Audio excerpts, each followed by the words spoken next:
Freedom of speech coming into major question on social media. Now action is being taken. Facebook CEO Mark Zuckerberg meeting this week with prominent conservatives in the media to address allegations of censoring conservative posts on his social media website. Todd Starnes from Fox News Radio joins us now because this happened to you? Yes. Sweet Todd Starnes? How could they possibly block you? Let me tell the audience. Okay. So you wrote, I'm wearing an NRA baseball cap, eating a Chick-fil-A sandwich, reading a Paula Deen cookbook, and sipping a 20-ounce sweet tea while sitting in my Cracker Barrel rocking chair, listening to Jesus Saves. It goes on, but it basically describes in this manner. And how do you know that as a result of this, you were blocked? Oh, yes, I'm the bad boy of Facebook, Melissa. And sweet tea. And sweet. It was the 20-ounce sweet tea that got me, I think. Yeah. Well, shortly after I posted that message, and it was really talking about all the craziness of the politically correct crowd at the time, and I got a message from Facebook, and it said that this post violated their community standards, and they actually provided an actual image of a screenshot of my post, and they said I was blocked from Facebook. Okay, and so just so that everybody knows, because I don't understand how this violates their policy.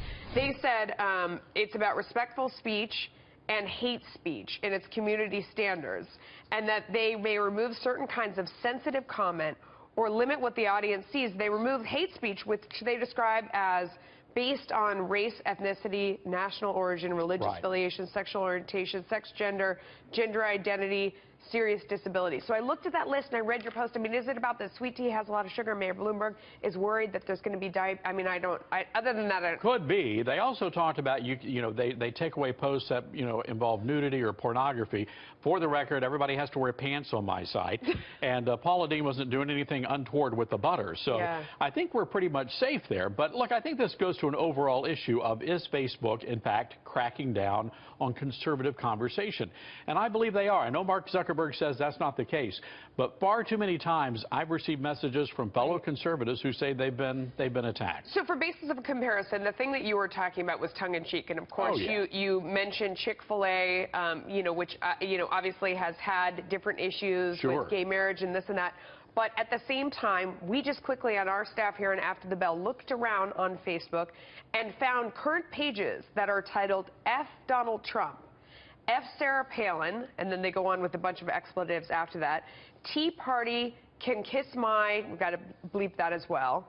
And then these are the titles of the pages, and it gets more colorful from there, and those are up. But we also notice there isn't one that says F Hillary Clinton, for example. Right. I think there's a double standard here. And then when you look back at this Pew study just a couple of months ago that was released talking about millennials, and Facebook hires a lot of millennials on their staff. Many of them support limitations on free speech. So I'm not all that surprised that they're cracking down. But again, it's Facebook. They can do what they want to do. I'm very fortunate that I'm still able to post on Facebook. Yeah, so what happened? How did you resolve it? Well, after there was a big hullabaloo out of that, the Washington Post, sweet Lord Almighty, the liberal Washington Post came to my defense. Bless their hearts. Oh, my goodness. And after the Washington Post published a piece, and of course Fox News took up the cause, Facebook had a change of heart and they apologized. Interesting. Will you be watching this meeting that's going on in the next couple days? With a jug of sweet tea by my side. Absolutely. Go easy on the sweet tea. Michael Bloomberg will be after you. You got to watch that. Todd Starnes, I love you. Thank you. Thanks, Melissa.